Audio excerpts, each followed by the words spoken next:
Assalamualaikum warahmatullahi wabarakatuh. Waalaikumsalam warahmatullahi wabarakatuh. Salam dan bahagia guru-guru hebat. Yang terhormat Ibu Sumiatun selaku Kepala SDN 1 Sidoarjo, teman-teman guru dari SDN 1 Sidoarjo yang saya cintai dan saya banggakan. Pertama, marilah kita mengucapkan syukur alhamdulillah karena pada kesempatan kali ini kita bisa bertemu di ruang kelas SD kita dengan keadaan sehat walafiat. Keduanya, sholawat dan salam kita haturkan kepada Nabi besar Muhammad sallallahu alaihi wasallam bi qaulina Allahumma sholli ala sayyidina Muhammad. Semoga dengan bacaan sholawat tadi kita mendapatkan syafaatnya di dunia dan di akhirat nanti. Bapak Ibu, sebelumnya saya ucapkan terima kasih karena telah menghadiri undangan yang saya berikan dalam rangka pengimbasan atau desiminasi. Pada kegiatan ini izinkan saya untuk menyampaikan aksi nyata saya terkait dengan pendidikan yang saya ikuti, yaitu pendidikan calon guru penggerak angkatan 7 Kabupaten Blora. Pada saat ini saya sudah menempuh 4 modul dari 10 modul. Modul keempat ini yaitu tentang budaya positif, di mana pada modul ini kami diminta untuk membuat aksi nyata, yaitu untuk melakukan pengimbasan tentang pemahaman saya dan pengalaman saya dalam penerapan budaya positif.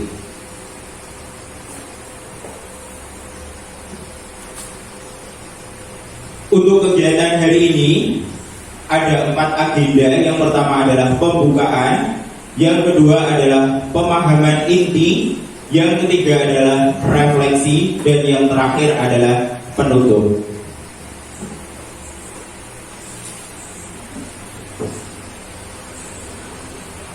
Bapak Ibu, untuk mengawali kegiatan pada pagi hari ini, marilah kita mengucapkan basmalah bersama-sama. Semoga pada kesempatan kali ini, pengimbasan ini, kita mendapatkan ilmu yang bermanfaat, dapat mengantarkan kepada anak-anak kita menjadi anak-anak yang sukses, anak-anak yang dicita-citakan oleh negara sesuai dengan profil pelajar Pancasila.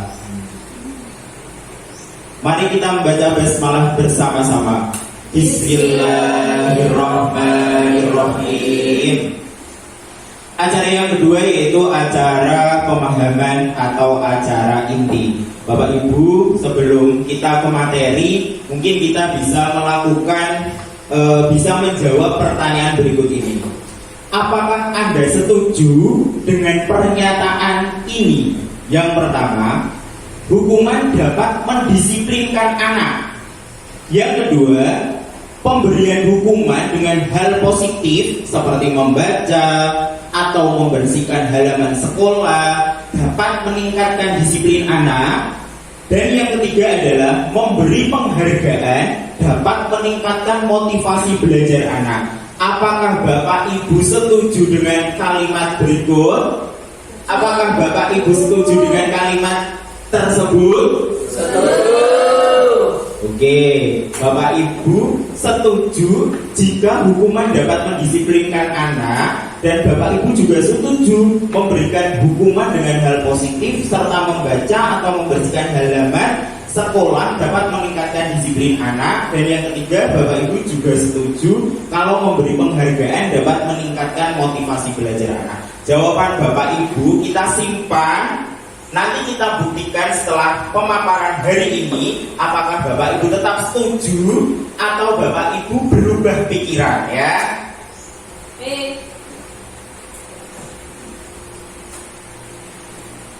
Pada kesempatan kali ini nanti kita akan belajar 6 subtopik dalam budaya positif. Yang pertama adalah disiplin positif dan nilai-nilai kebajikan universal. Yang kedua adalah teori motivasi, hukuman dan penghargaan serta restitusi. Yang ketiga kita akan belajar tentang keyakinan kelas. Yang keempat kebutuhan dasar manusia dan dunia berkualitas. Yang kelima adalah 5 posisi kontrol. Dan yang keenam adalah segitiga restitusi.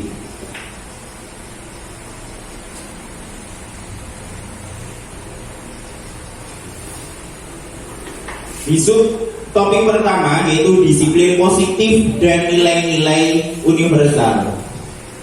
Bapak Ibu, coba kita praktekkan secara bersama-sama kegiatan membuka dan mengepal tangan. Kegiatan ini dengan cara begini. Misalkan Anda A, sedangkan teman Anda itu sebagai B. Sobeklah secari kertas kecil, tuliskan benda atau sesuatu yang sangat berharga untuk Anda, letakkan di salah satu tangan Anda, dan genggam benda atau sesuatu tersebut dengan segala daya. Buatlah sebuah kepalan. Misalnya Bapak Ibu seperti ini. Pulpen ini sangat berharga sekali. Kemudian Bapak Ibu kepal sekuat tenaga. Kemudian tugasnya teman Anda, teman B, akan mencoba dengan sekuat tenaga dengan berbagai cara untuk meminta Anda memberikan benda tersebut. Misalnya pulpen ini diminta teman Anda. Teman Anda atau si B bisa membujuk, mengancam, menghardik, merayu, menyuap, apa saja agar dapat membuka kepala tangan Anda. Coba kita bayangkan, pulpen ini sangat berharga untuk Anda kepalkan, kemudian teman Anda membujuk, merayu, menghardik. Apakah yang terjadi? Apakah Anda akan memberikan pulpen tersebut? Ada yang berbeda? Tidak akan semua? Tidak diberikan semua? Oke. Baik. Bapak Ibu menjawab kalau benda yang ada di tangan Bapak Ibu tidak akan diberikan.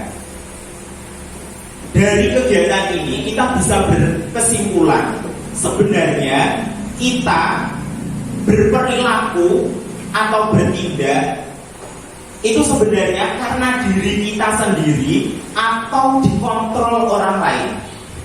Karena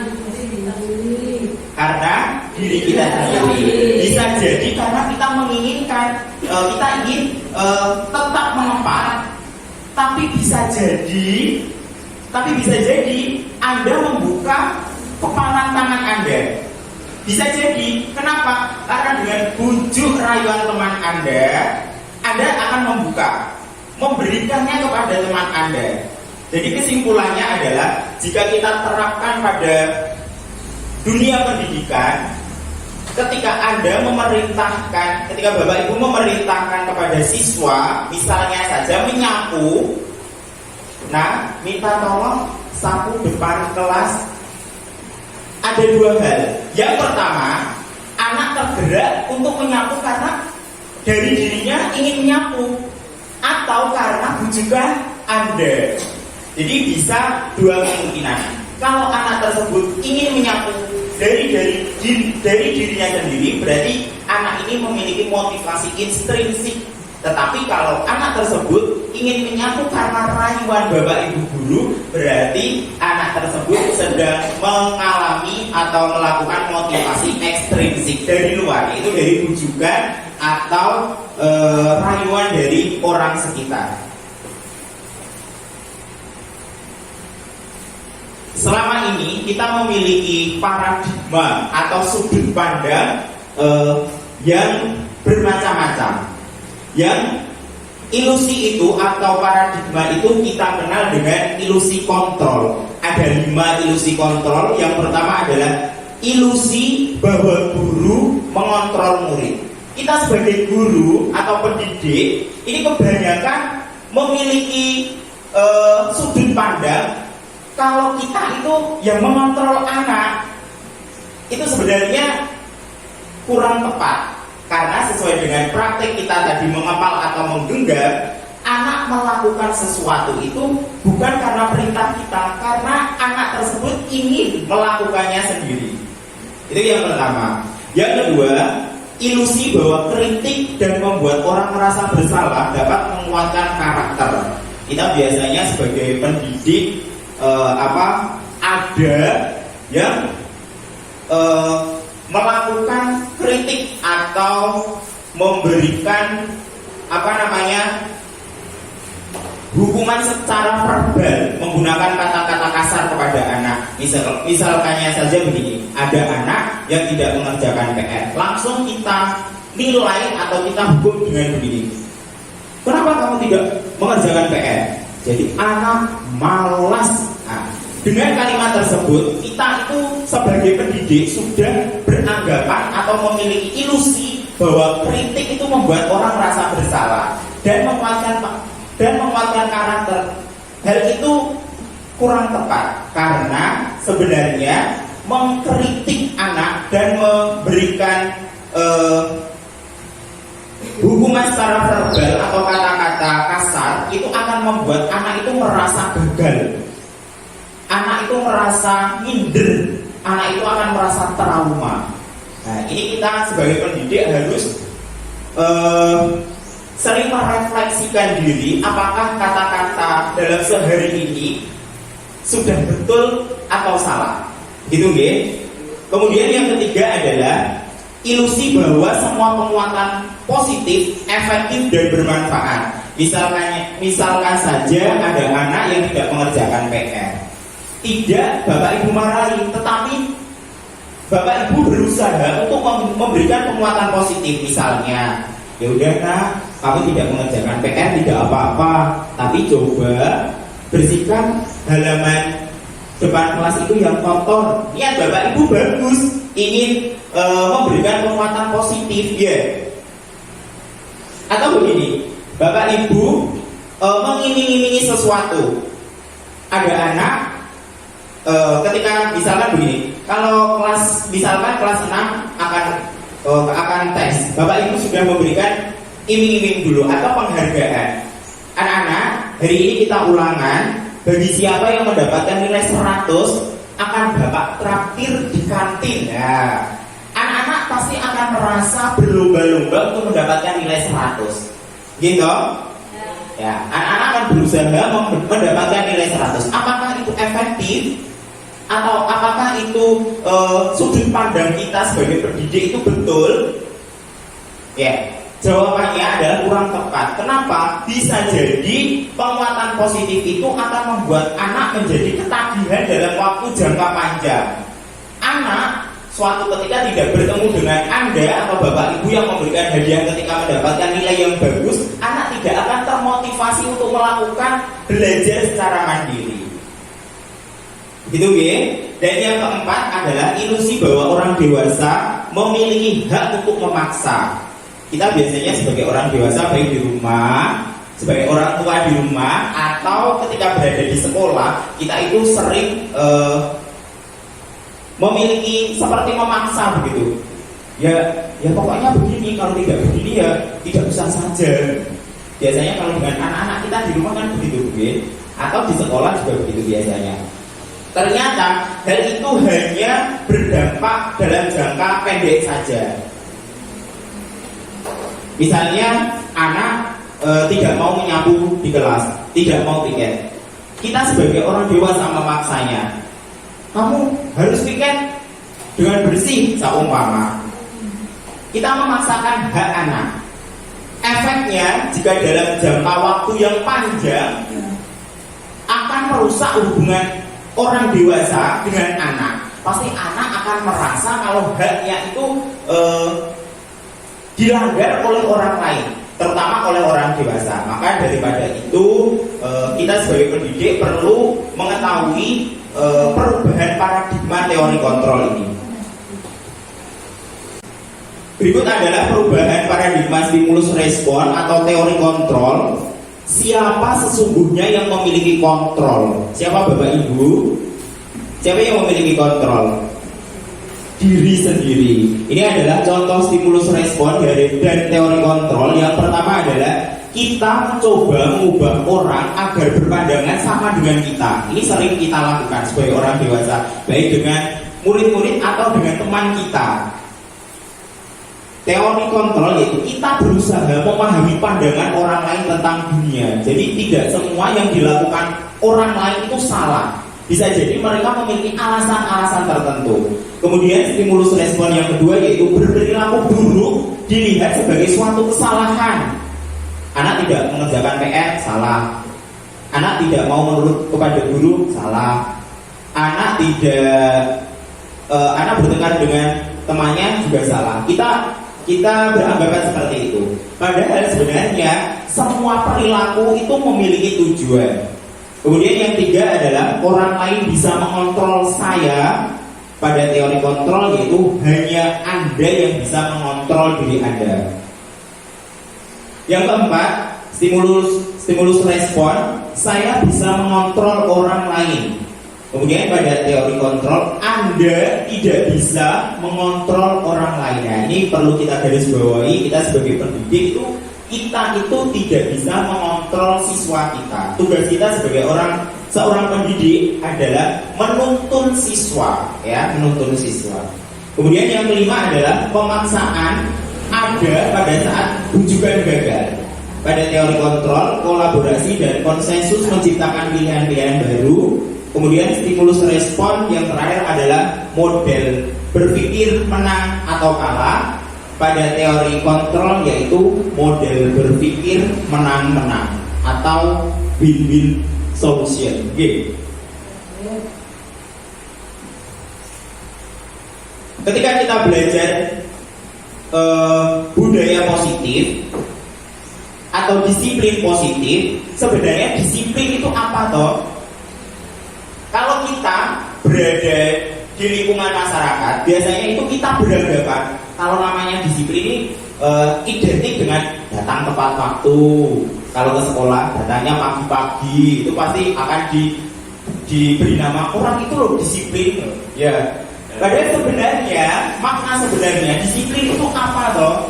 Disiplin itu sebenarnya yaitu membuat orang menggali potensinya menuju sebuah tujuan apa yang dia hargai.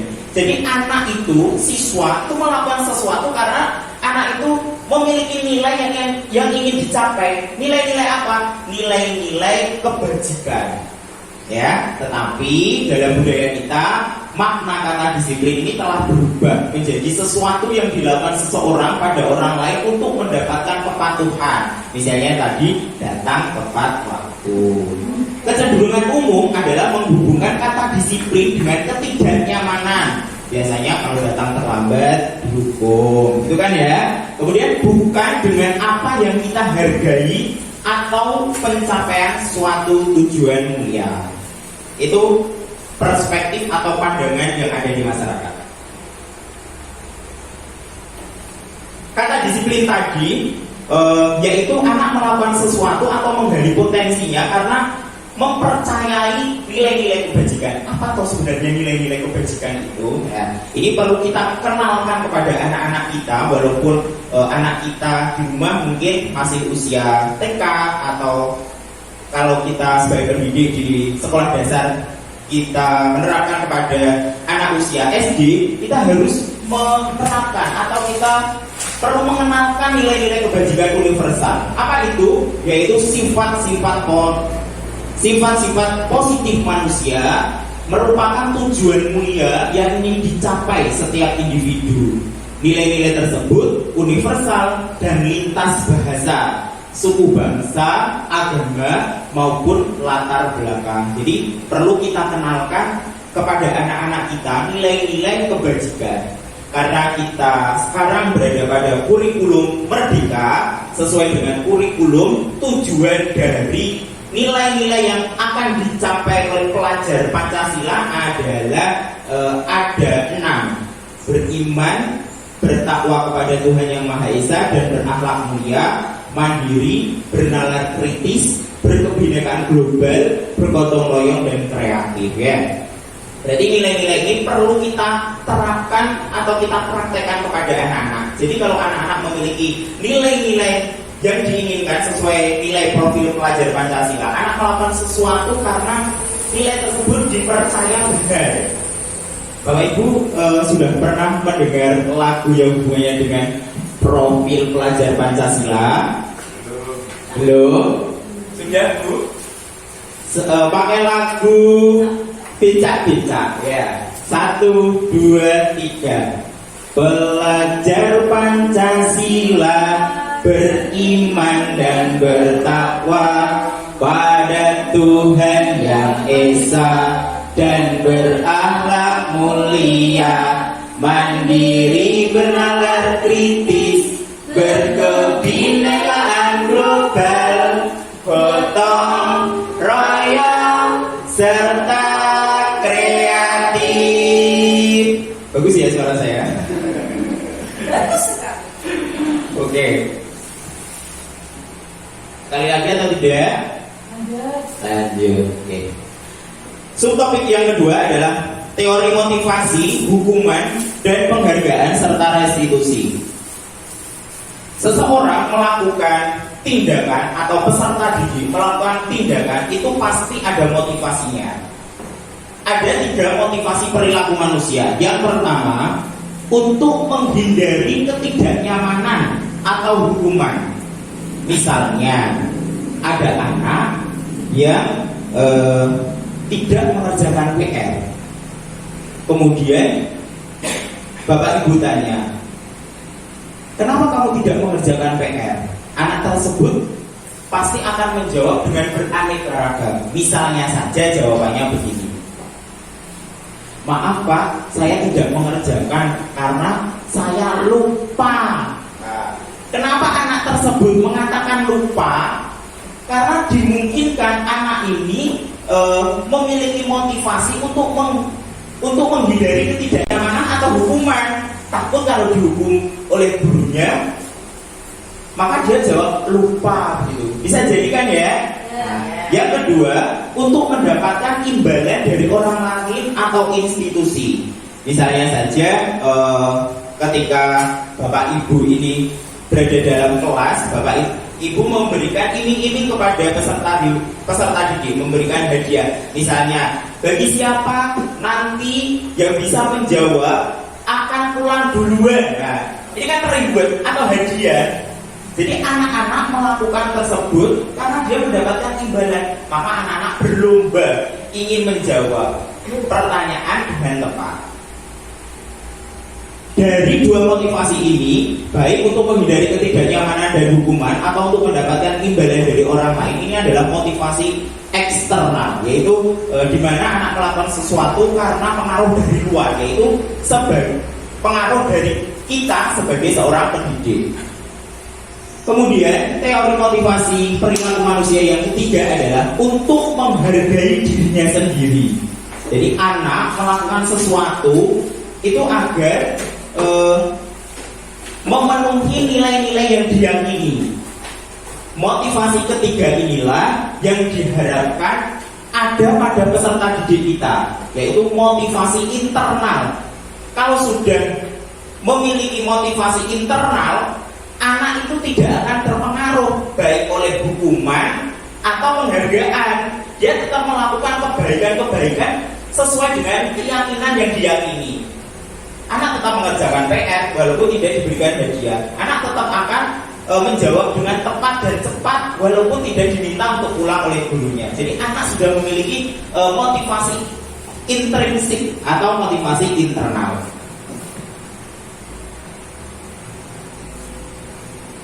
Kemudian apa hubungannya dengan restitusi? Restitusi itu sebenarnya apa? Restitusi adalah proses menciptakan kondisi bagi murid untuk memperbaiki kesalahan mereka sehingga mereka bisa kembali pada kelompok mereka dengan karakter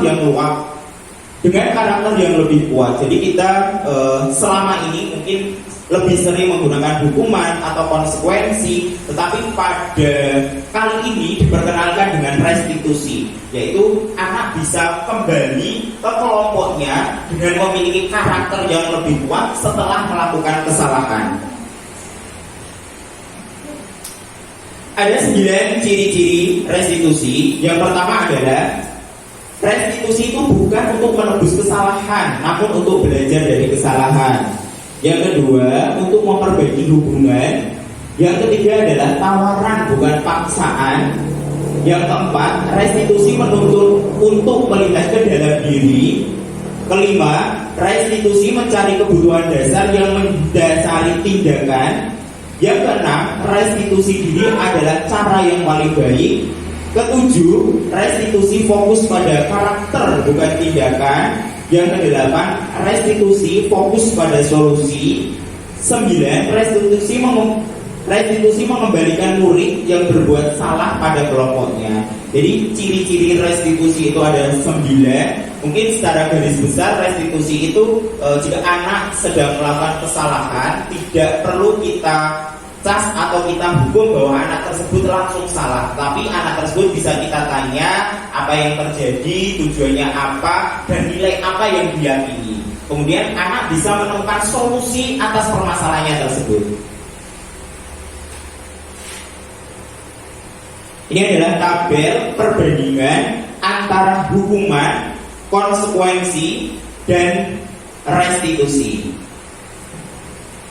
Yang pertama, jika bisa kita bandingkan antara hukuman itu sesuatu yang menyakitkan yang harus terjadi, baik secara fisik maupun secara verbal. Hukuman itu bisa begini, ketika ada anak-anak yang ramai di depan di dalam pembelajaran, Anda sebagai guru ingin mendisiplinkan anak langsung Bapak Ibu minta untuk keluar kelas dan lari lapangan 5 kali.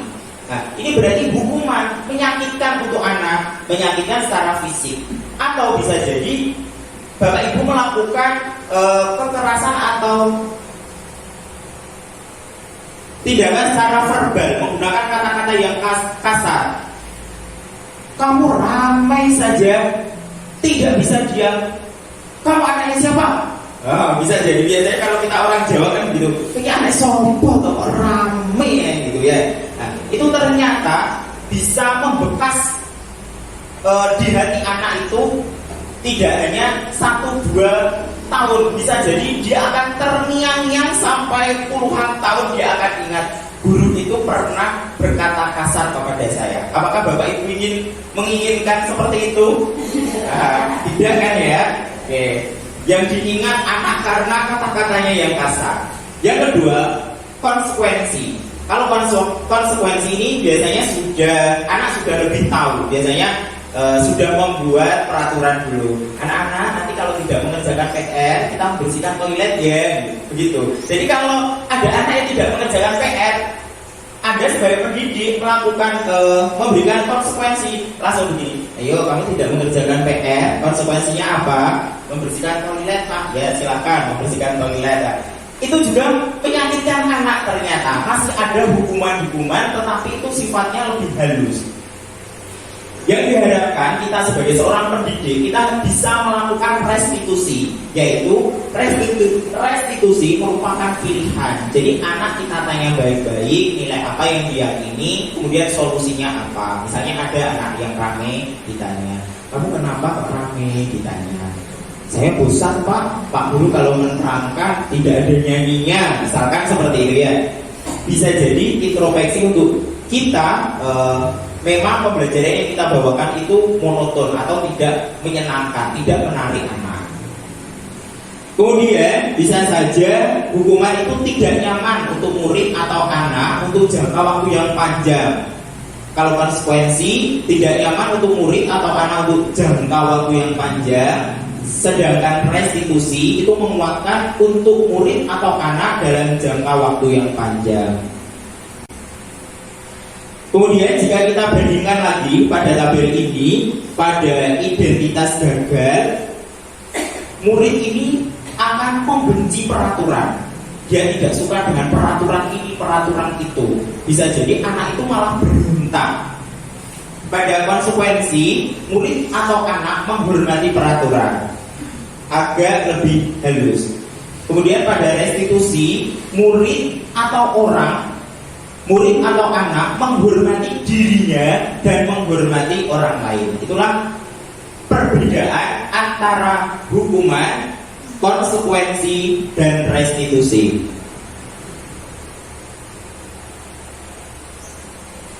Subtopik yang ketiga yaitu keyakinan kelas. Apakah Bapak Ibu sudah pernah membuat keyakinan kelas?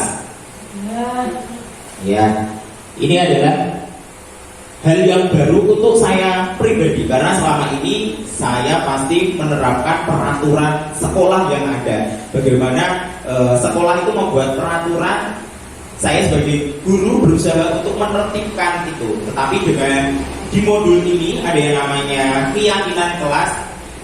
Perlu kita yakini bahwa ini perlu kita coba. Mengapa tidak peraturan saja? Mengapa harus keyakinan kelas? Mengapa kita memiliki peraturan harus menggunakan helm bila mengendarai kendaraan roda 2? Kenapa ya? Kok kita harus menggunakan helm ketika naik kendaraan bermotor? Agar aman ya. Mengapa kita memiliki peraturan 3M, menggunakan masker, mencuci tangan, menjaga jarak 1,5 meter? Alasannya kenapa? Agar tidak kena COVID atau virus. Yang ketiga, mengapa kita memiliki peraturan harus datang tepat waktu pada saat mengikuti pelatihan? Karena takut kalau terlambat tidak dipersilakan masuk ruangan. Begitu gitu. Pasti kita memiliki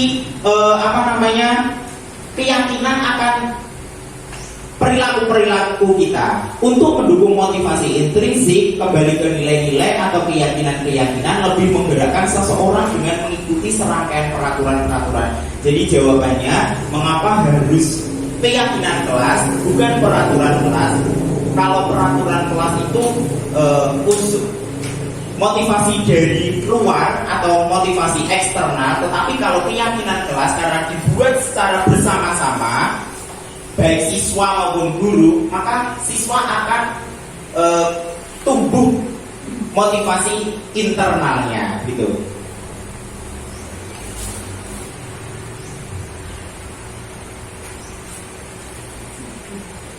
Ini adalah perbedaan peraturan dan keyakinan kelas. Kalau peraturan itu biasanya dibuat oleh satu pihak ya, biasanya pihak guru atau pihak sekolah. Tetapi kalau keyakinan kelas ini biasanya, kalau keyakinan kelas dibuat oleh siswa atau peserta didik dengan pendidik atau guru.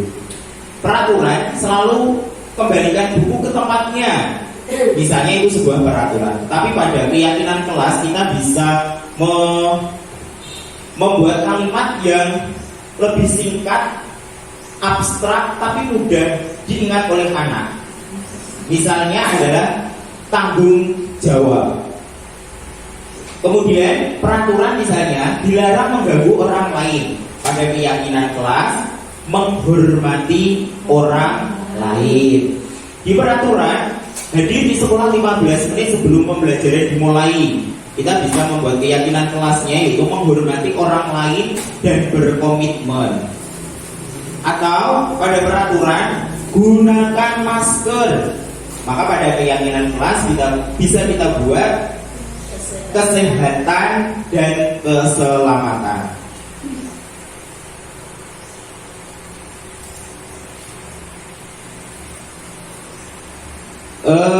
Subtopik yang keempat adalah kebutuhan dasar manusia dan dunia berkualitas. Pada dasarnya, tindakan-tindakan kita atau perilaku kita dalam kehidupan sehari-hari, baik sebagai pribadi atau ketika kita menjadi seorang pendidik, atau siswa kita ketika menjadi anak di rumah atau menjadi peserta didik di sekolah, tindakannya ini pasti memiliki dasar atau tujuan. Jika kita lihat di sini, ternyata itu ada 5 kebutuhan dasar manusia. Yang pertama adalah bertahan hidup, kasih sayang dan merasa diterima, kesenangan, kebebasan, dan penguasaan. Itu adalah 5 dasar kebutuhan dasar manusia. Jadi tindakan-tindakan yang kita lakukan itu pasti ada tujuannya. Kita misalkan saja, katakanlah ada yang namanya Mas Pian, dan Marcelo. Marcelo ini membawa bekal makanan dari rumah. Kemudian Mas Pian ini meminta paksa makanan atau bekal yang dibawa Marcelo. Pasti akan terjadi perselisihan antara mereka berdua, antara si pembawa makanan yaitu Marcelo atau Mas Pian yang sedang meminta paksa makanan atau bekal Marcelo. Setelah terjadi perselisihan, kita panggil Mas Pian. Kalau kita tanya, Mas Pian, kenapa tadi ambil bekalnya Marcelo? Ada beberapa kemungkinan jawabannya. Kalau jawabannya karena saya lapar, Pak, itu berarti karena anak tersebut sedang memenuhi kebutuhan dasarnya, itu bertahan hidup. Dia lapar. Jadi kita sebagai pendidik tidak boleh menilai anak tindakannya itu salah. Jadi kita harus memberikan pertanyaan dulu, apa alasannya? Oh, kamu lapar. Kita bisa memberikan pilihan-pilihan solusi atas masalah tersebut. Bisa jadi ketika kita tanya, Mas Bian, kenapa kamu mengambil bekalnya Marcelo? Iya, Pak, saya senang kalau Selo itu menangis, nanti pasti dia akan manggil salah satu guru dan saya pasti akan dipanggil. Kalau jawabannya Mas Pian seperti itu, berarti Mas Pian itu sedang memenuhi kebutuhan dasarnya, yaitu kasih sayang dan rasa diterima. Kemungkinan anak ini belum memiliki kasih sayangnya mungkin kurang. Nah, kita sebagai seorang pendidik perlu mengetahui jika ada anak seperti ini, berarti anak tersebut sedang memenuhi kebutuhan dasarnya, yaitu kasih sayang dan rasa diterima. Bisa jadi dengan jawaban pilihan yang ketiga, jika kita tanya, Mas Bian, kenapa bekalnya Marcelo diambil? Saya senang, Pak, kalau Selo nangis, contohnya seperti itu. Berarti dia sedang memenuhi kebutuhan dasarnya, yaitu kesenangan. Dia merasa mungkin kurang bahagia, jadi dia mencari kesenangan dengan tindakan-tindakan seperti itu. Pilihan yang keempat, opsi yang keempat, bisa jadi Mas Bian bisa menjawab seperti ini. Mas Bian, kenapa bekalnya Marcelo diambil? Bisa jadi Mas Bian menjawab begini, saya bosan, Pak, dengan bekal saya. Pasti nasi dengan tempe, besok nasi dengan tempe, lusa nasi sama tempe lagi. Dia bosan dengan bekalnya sendiri. Maka bisa jadi Mas Pian ini sedang memenuhi kebutuhan dasarnya, yaitu kebebasan, pengen bebas, tidak ingin seperti itu saja. Ya. Dan yang terakhir,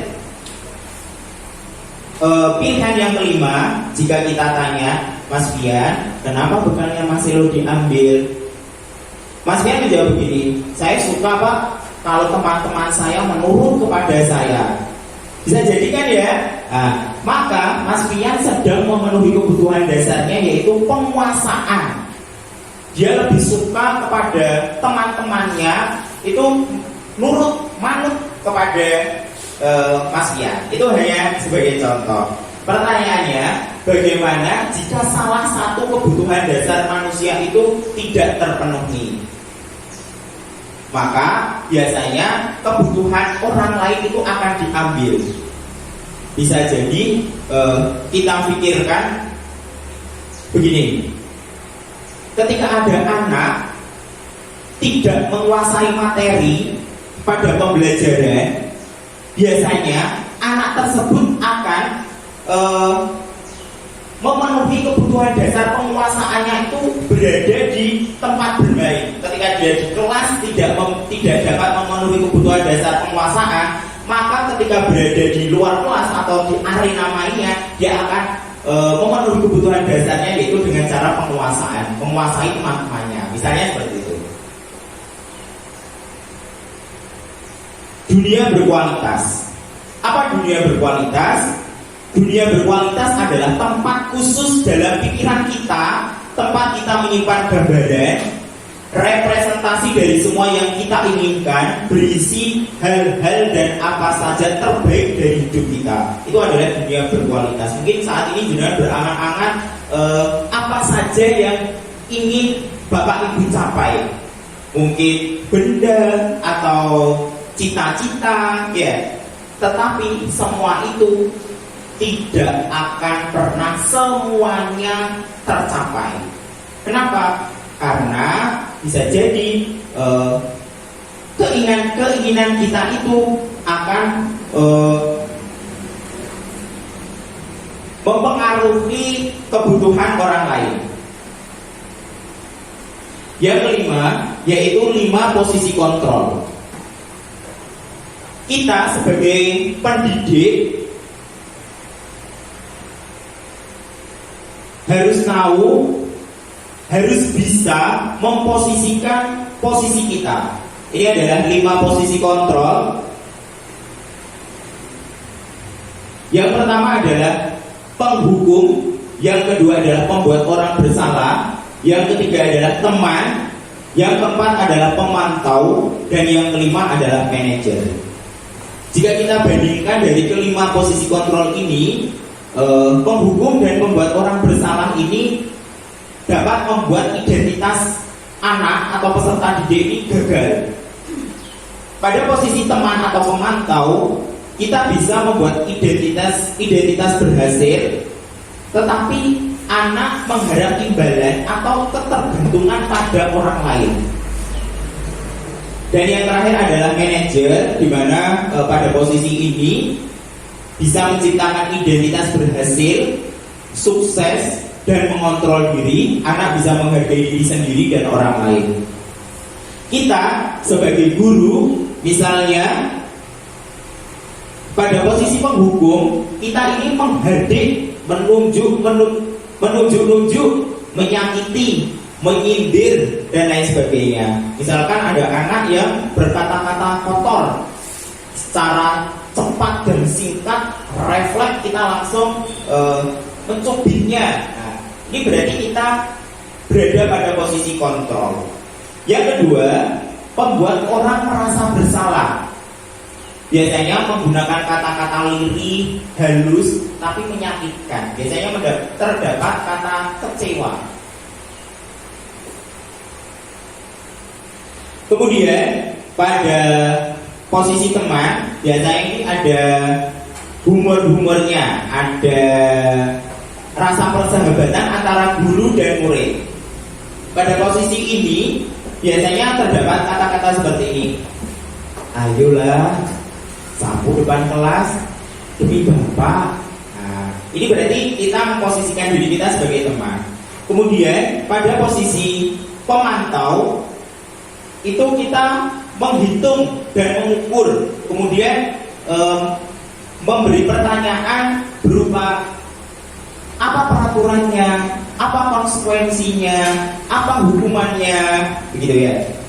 Kemudian pada identitas berhasil atau sukses, atau kita sebagai manajer, kita bisa mengajukan pertanyaan-pertanyaan itu yang lebih menumbuhkan motivasi diri kepada anak. Pada posisi manajer inilah diharapkan seorang pendidik itu bisa menumbuhkan budaya positif pada peserta didik.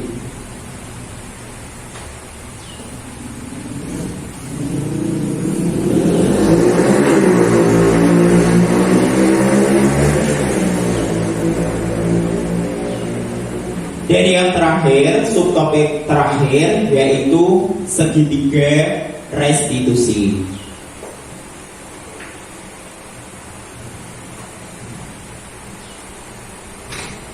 Pada segitiga restitusi ada 3 sisi pada segitiga restitusi, yaitu menstabilkan identitas yang pertama, kemudian yang kedua memvalidasi kebutuhan, dan yang ketiga adalah menanyakan keyakinan. Sebagai posisi manajer, kita sebagai seorang pendidik, ketika ada sebuah masalah, kita bisa menerapkan segitiga restitusi ini. Yang pertama, menstabilkan identitas. Setiap orang pasti pernah melakukan kesalahan. Itu contoh kalimatnya. Kemudian kamu bukan satu-satunya orang yang pernah melakukan itu. Jika anak memiliki masalah, kemudian kita berikan pertanyaan seperti itu, pasti anak akan merasa tidak akan berbentak, dia akan menghayati apa kesalahannya. Kemudian setelah menstabilkan identitas, kita validasi kebutuhannya. Anak melakukan kesalahan pasti memiliki 5 kebutuhan dasar tersebut. Salah satu dari kebutuhan tersebut pasti ingin dipenuhi oleh anak. Kita bisa memancing pertanyaan dengan kalimat, kamu tentu punya alasan mengapa melakukan itu. Atau adakah cara yang lebih efektif untuk mendapatkan apa yang kamu butuhkan? Nah, itu contoh kalimat pada validasi kebutuhan. Dan yang terakhir adalah menanyakan keyakinan kelas, yaitu nilai-nilai apa yang telah kita sepakati. Kamu ingin menjadi orang yang seperti apa? Nah, kita ingatkan dengan keyakinan-keyakinan kelas yang telah kita buat. Anak akan ingat, kemudian anak akan berusaha mencari solusi atas permasalahannya. Ini adalah tanggapan dalam segitiga restitusi, yaitu menstabilkan identitas untuk membuat anak yang merasa gagal karena berbuat salah menjadi positif terhadap dirinya. Guru bisa berkata seperti ini, buatlah berbuat salah itu hal yang manusiawi. Tidak ada manusia yang sempurna. Bapak Ibu juga pernah berbuat salah. Kita pasti bisa menyelesaikan masalah ini. Bapak Ibu tidak tertarik untuk mencari tahu siapa yang benar dan siapa yang salah. Bapak atau Ibu lebih tertarik untuk menyelesaikan masalah. Dan yang terakhir, kita bisa menggunakan kalimat seperti ini. Kalau kamu menyalahkan dirimu sendiri terus-menerus, apakah kamu bersikap baik pada dirimu sendiri? Nah, ini contoh kalimat untuk menstabilkan identitas. Kemudian pada tahap yang kedua, yaitu validasi kebutuhan, membantu siswa menggali kebutuhan yang ingin dipenuhinya ketika melakukan kesalahan itu. Pada dasarnya, setiap tindakan manusia itu memiliki tujuan. Ada 5 kebutuhan dasar tadi. Kita sebagai pendidik bisa menggunakan kalimat seperti ini. Kamu bisa saja kan melakukan hal yang lebih buruk, tapi kamu tidak melakukan. Kamu pasti punya alasan mengapa melakukannya. Apa yang penting bagi kamu? Kamu boleh tetap berusaha menjaga sikap itu, tapi tambahkan sikap yang lain, yang baru. Maukah kamu belajar cara lain untuk mendapat yang kamu butuhkan tanpa harus memukul? Atau yang terakhir, kita bisa menggunakan kalimat seperti ini. Apakah kamu bisa melakukan dengan lebih baik besok? Itu adalah tahapan validasi atau validasi kebutuhan. Dan yang terakhir adalah menanyakan keyakinan. Anak melihat kesalahannya dihubungkan dengan norma sosial dan nilai-nilai yang mendasari manusia berinteraksi dengan orang lain. Guru bisa berkata seperti ini. Apa nilai yang kita percaya di kelas? Nilai-nilai universal apa yang telah kita sepakati? Kelas yang ideal itu seperti apa? Kamu ingin jadi anak seperti apa? Apa yang kamu rasakan ketika kamu melakukan itu? Kamu menjadi orang yang seperti apa? Itu adalah contoh-contoh kalimat segitiga restitusi. Baik Bapak Ibu, demikianlah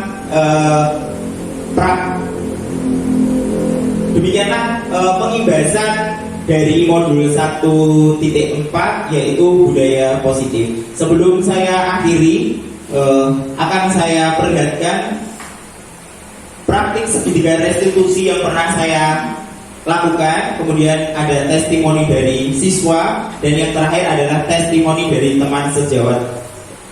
Ini adalah salah satu contoh masalah. Ada satu anak ini yang mengganggu temannya, mengambil kertas kemudian disobek, mengakibatkan yang punya kertas ini menangis.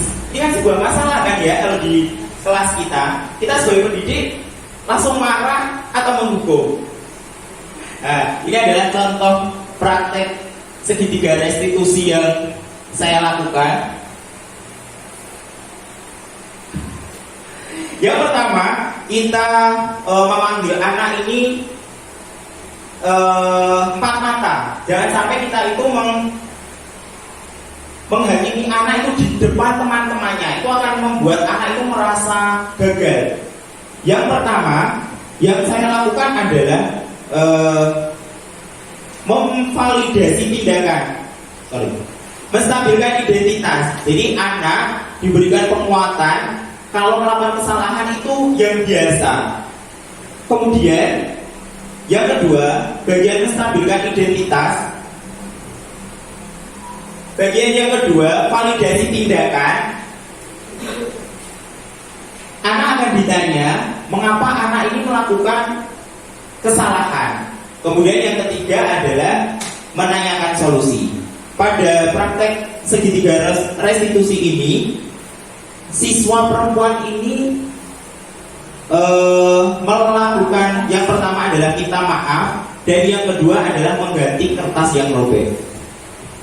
Oke, ini adalah contoh praktek segitiga restitusi yang saya lakukan. Kemudian ini adalah ada testimoni dari siswa.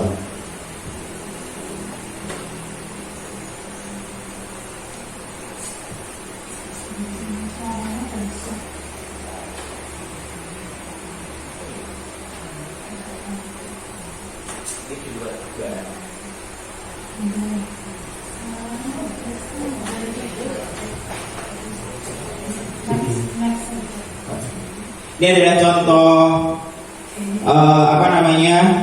testimoni dari siswa.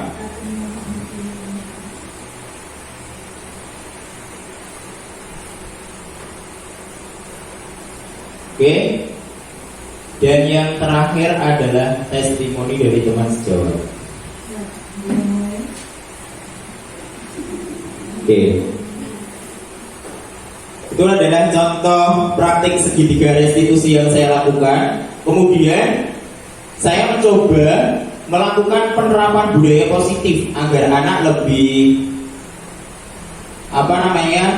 terbiasa melakukan nilai-nilai kebaikan. Yang pertama adalah di SD 1 Sidoarjo ini ada 2 ekstra kurikuler. Yang pertama adalah pramuka, dan yang kedua adalah baca tulis Al-Quran, di mana pada kegiatan baca tulis Al-Quran ini anak diberikan kesempatan untuk mengaji secara privat ya. Yang kedua, penerapan budaya positif di SD 1 Sidoarjo, yaitu ada sholat berjamaah, sholat duha dan sholat zuhur. Kemudian ada kegiatan lisa labil ya, lihat sampah langsung ambil. Kemudian memperingati hari besar agama, kemudian melakukan upacara bendera. Ini juga merupakan penerapan budaya positif di SD kami. Yang pertama yaitu pembelajaran kontekstual, dan yang terakhir adalah pembelajaran berbasis IT. Karena kebetulan sekolah kita tahun ini mendapatkan bantuan Chromebook dari Kemendikbudristek sebanyak 15, jadi kami berusaha untuk memanfaatkannya dalam pembelajaran. Oke Bapak Ibu, demikian. Dan yang terakhir, kami minta untuk melakukan refleksi diri. Tuliskan kesan atau pesan selama mengikuti kegiatan ini. Apa yang Bapak Ibu rasakan? Apakah Bapak Ibu masih memiliki keyakinan kalau menghukum adalah hal yang baik?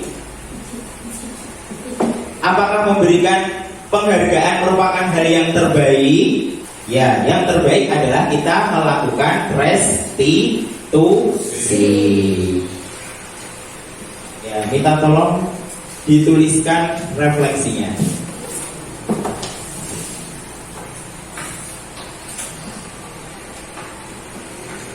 Terima kasih. Ini adalah keyakinan kelas yang dibuat oleh kelas 6. Demikian Bapak Ibu, pengibasan modul 1.4 yang saya lakukan.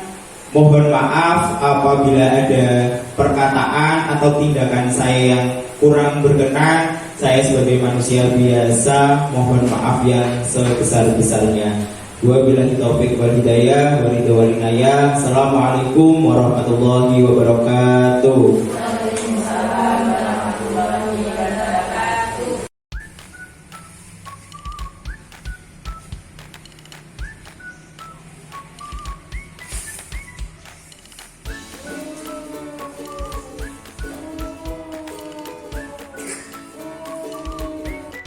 Mbak Putri, Iya, Pak. Mbak Putri tahu kenapa Pak Putri manggil Mbak Putri? Oh, Novi menangis. Kenapa?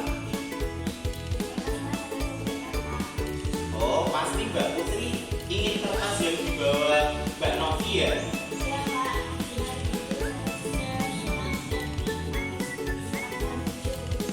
Lucu. Tapi apakah membuat temanmu seperti itu baik, Mbak? Ya, membuat temanmu sedih apakah sesuai dengan keyakinan kelas kita? Nah, itu tahu kita harus saling menghormati. Bagus. Terus bagaimana kamu dapat menyelesaikan masalah ini?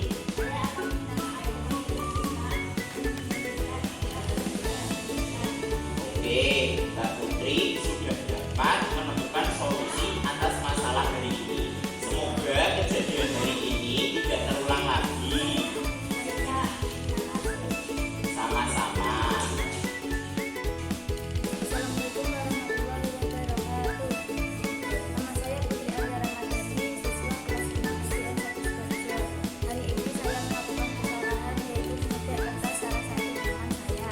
Dengan menerapkan budaya positif yang dilakukan Pak Bahrul, saya berusaha untuk menemukan solusi atas permasalahan saya, yaitu saya minta maaf kepada teman saya dan mengganti kertas yang saya sobekkan. Selain itu, saya juga berusaha menjalankan keyakinan kelas dengan penuh tanggung jawab. Demikian testimoni dari saya. Wassalamualaikum warahmatullahi wabarakatuh. Assalamualaikum warahmatullahi wabarakatuh. Nama saya Alan Nur Aliafi, guru SDN 1 Sidoarjo. Pada kesempatan kali ini saya akan memberikan testimoni kegiatan yang dilakukan Pak Bahrul. Menerapkan budaya positif adalah hal yang baru buat saya dan sangat menarik. Hal ini dikarenakan anak akan berusaha menjalankan apa yang menjadi kesepakatan bersama dan akan berusaha mencari solusi atas permasalahan yang dihadapi. Selain itu, dalam budaya positif, seorang pendidik dapat mengetahui posisi terbaik apa yang harus dilakukan agar anak tidak merasa gagal atau trauma. Melalui segitiga restitusi, anak dapat kembali pada komunitasnya dengan karakter yang lebih kuat. Demikian testimoni dari saya. Wassalamualaikum warahmatullahi wabarakatuh.